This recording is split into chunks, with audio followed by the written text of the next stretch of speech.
Hey guys, welcome back to my channel, and today I'm going to talk about linear independence and basis and what is a generating set, and all of this will be done through a few example problems.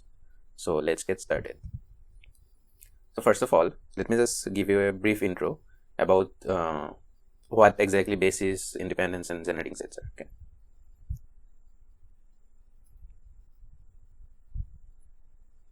Suppose we have got a vector space V, okay? And we have got a set of vectors called V1, V2 up to Vn. If we can write any V from vector space V, okay, suppose any V from the vector space can be written as some scalar times V1 alpha 1, alpha 2 times V2, and so on up to Vn. So if any of the vector can be broken down into smaller components like this in terms of this n vectors that I've written here, then this set, okay, let me call this set S. Then this S would be called as generating set for this vector space V. So S is generating set for V. Generating set is also called a spanning set, or you can call it a complete set. Okay. Now, if we talk about, we have already covered what is generating set. Okay.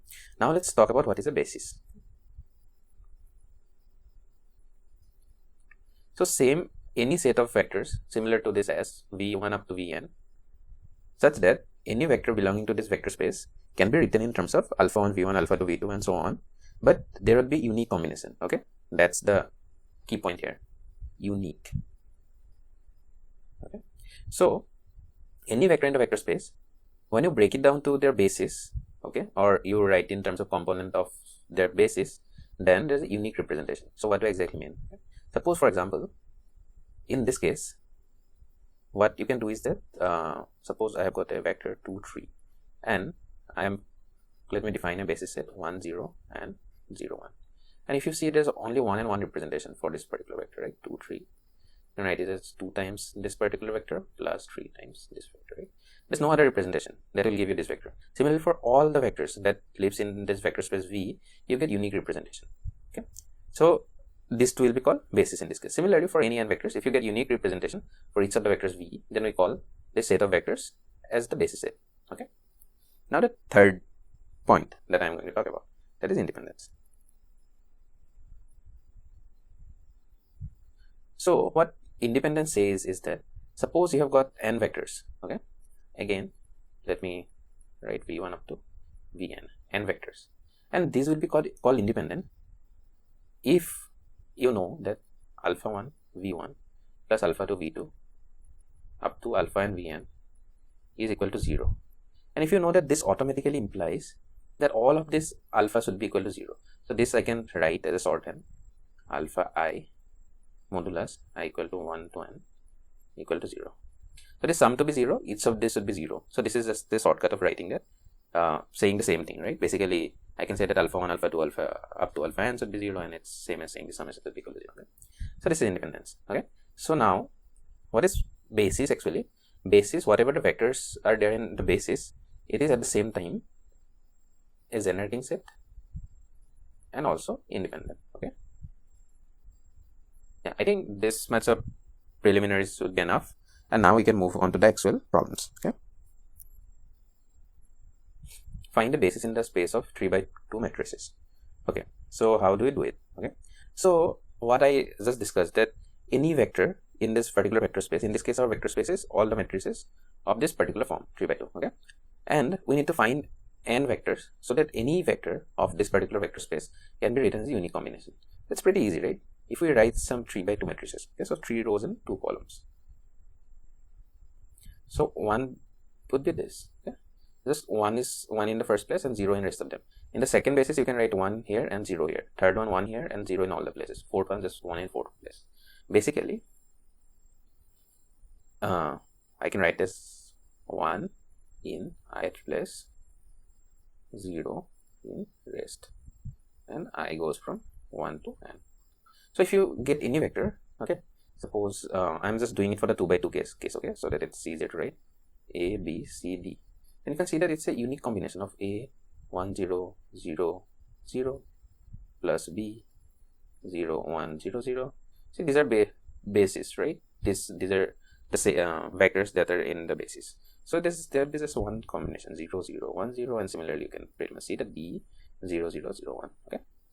Okay, I think that's pretty clear. Okay, let's go to true and false question. Any set containing a zero vector is linearly dependent. Okay, this is pretty easy, right? So I have already discussed the definition of linear independence. Okay, that suppose alpha 1 v1 alpha 2 v2 equal to 0. If they are linearly independent, if all the vectors v1 up to vn, if they are linearly independent, then all the alphas should be 0. And if we just take the negation of this particular sentence, okay, then we get that counterpoint basically. Then what we get is that if the set has to be linearly dependent, then at least one of the alphas should be non-zero. Okay. Now, if a set has got a zero vector in it, so we suppose b is a equal to 0, okay, and rest of them are non-zero, or rest of them can be 0 as well, but we are picking at least one zero vector because it's saying that at least it has got one zero vector. So we'll put alpha corresponding to that entry is equal to 0, and then for rest of the vector we can just write vk, right? 0 times vk for all the vector, like 0 times vk plus 1, and similarly here we can write 0 times v, this is k, the entry, this would be your z, this would be I, and you know, basically all the entries. So it's just in front of the zero vector I put 1, in rest all of them there are zeros, and if you just see at the end of the day you are going to get 0. So there's one way of summing them up, all the vectors, so that not all the alphas are 0, because this alpha is not 0. So basically this automatically becomes dependent. Okay, a basis must contain 0. This is not the case, because if it contains 0, then I just have shown that this particular set of vectors would become linearly dependent. But I told you just 2 minutes back that a basis is both the generating set and independent. So this is false. Subsets of linearly dependent sets are linearly dependent. Okay, so suppose we have got a linearly dependent set, okay, and this is pretty easy to see that this should not be the case, right? We can have two independent vectors. Let me just show 0 1 and 1 0. They're linearly independent. Let me just use them to create a new one. Okay, 1 1. Now I just added them up to create this new one. So now all three of them are dependent. Okay, now if we see this particular subset, they're still linearly independent. So subset of linearly dependent set or linearly dependent is false. Subset of linearly independent sets are linearly independent. Now think about it. Suppose a subset is linearly dependent. Okay, then for this particular subset we can get one index, one scalar which is 1, and rest of them 0, right? And if we just add all the vectors that are not in the subset with respective scalars 0, then also we'll get the whole sum to be 0, right? Then what we get, if the subset is dependent, then the whole set would be dependent. But that is not the case, right? Because it's given that the whole set is linearly independent. So subset must be linearly independent as well. That is correct. And as you can see that this should not be the case, right? Because this happens only in the case of linearly independent vectors, and nowhere it is mentioned that v1 up to vn are linearly independent. So this is not correct. Okay, so now this is kind of an interesting question. Like, try thinking about it, and you know, try coming up with an answer, and let's see whether we can come up with a valid answer or not. So let me do it for 2 by 2 matrix. Oh, it's asking for 2 by 2 matrix only. Okay, so if I write A, B, and I can't write C here because it's symmetric, so B would be same as B, and I can write C here. Okay, now if you see, we can decompose it into 3 matrices, right? A times 1 0 0 0, that gives me the A entry. Similarly, what you can do for C, right? You can just, and now tricky point is for B, right? B is same in both the cases. You just put zeros here and 1 1 0, and if you just add it up, you get this particular matrix, and you can see that there's only one representation, right? So in the base you have got, in the basis you have got 3 vectors. Okay, v1 v2 v3. Okay, how many elements? 3 elements are there. Okay. That is done. Now write down a basis for the space of 3 by 3 symmetric matrix. Similarly, you can write out, I just showed you how to do it for 2 by 2. You can do it for 3 by 3. Okay, so same with n by n. And antisymmetric is also pretty easy. Basically for antisymmetric, what you get is that you get 0 element in the diagonals. Okay, and whatever b is there, it would be minus b. So in 2 by 2 case, if you take antisymmetric, it would be just 0 1 minus 1 0. Only one vector in the base, right? You can just write it as b times this. So I'll tell you the general formula. Okay, you try deriving it. It's very easy. That's why I'm not deriving it here. Okay? for the symmetric matrices n by n, how many vectors are there? I'm just writing a general formula, even though they did not ask for it. Okay, you can try deriving it. n plus 1 by 2. Okay, so in this particular case, 2 by 2 matrix, it will be just 2 times 3 by 2. So you get 3, right? As you can see here. Similarly, for antisymmetric, it is n minus 1 by 2. And again, 2 gets cancelled out. 2 minus 1 is just 1. And as you can see, in the base, there is just one vector. Okay. Okay, this is also discussed. Now, let's come to 2.5. V1 up to Vr are linearly independent, but not generating. So, what do you mean by this, right? So, if these vectors are not generating, it's obvious that there's another vector, that this vector, if you take scalar combination or linear combination of these vectors, you cannot get that particular vector. Let me write that to be Vr plus 1, okay? Okay, let's read the question and try to solve it in a clean pace, okay? So, V1 up to Vr are linearly independent, but not generating. So, let's show that we can find another Vr plus 1 so that the system is linearly independent up to Vr plus 1, okay? Okay, let's try solving it. Okay, just have a look at the question once again before. So, as I have said, as they are not generating set V1 up to Vr, we can find Vr plus 1, which cannot be expressed as a linear combination of V1 up to Vr. Okay. Now, let's think about any linear combination. Okay. Suppose we have got something alpha 1 V1 up to alpha r plus 1 Vr plus 1, and we need to prove equal to 0. Okay. Somehow we have made it 0.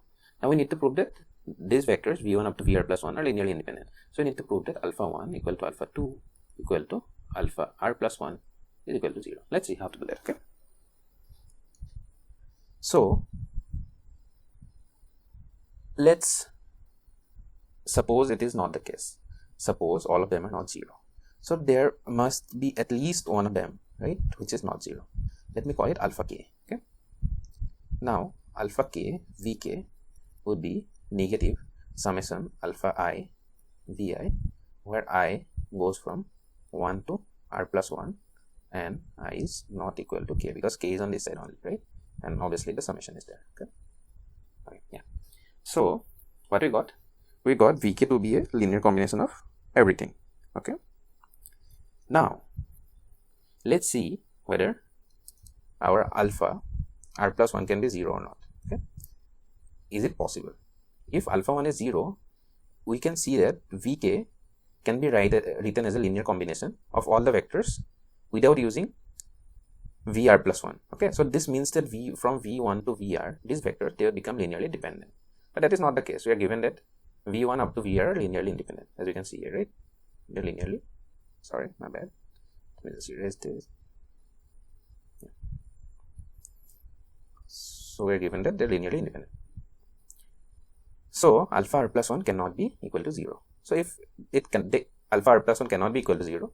So what we can do is that this k can just be r plus 1, right? We can just keep this entity to the left side of this equation so that this whole identity follows. Okay.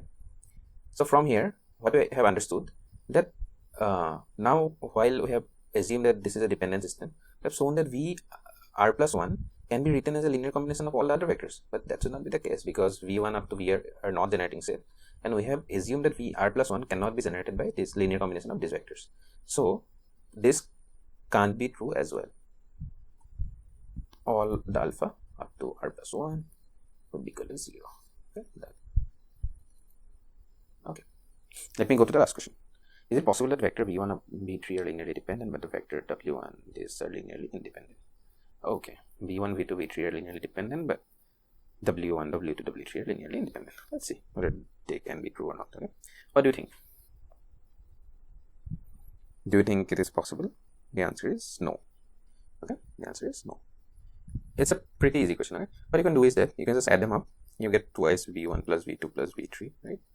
w1 plus w1, 2 plus w3, and v1 plus v2 plus v3 would be just half of this whole thing, right? w1 plus w2 plus w3.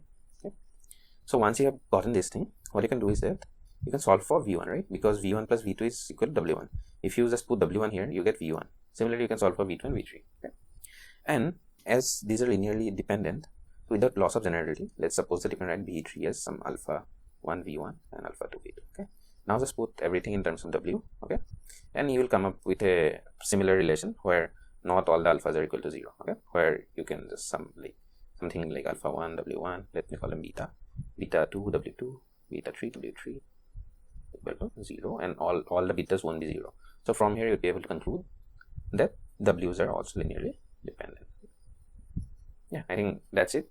I hope you have learned quite a lot about basis and independence and generating set and spanning set, right? Or basically the same thing, generating or spanning set. And if you like the video, please press the like button. If you would want to see more of this kind of content, please consider subscribing to my channel, because that would really encourage me to put out new and cool contents. So see you in my next video. Till then, bye bye, take care.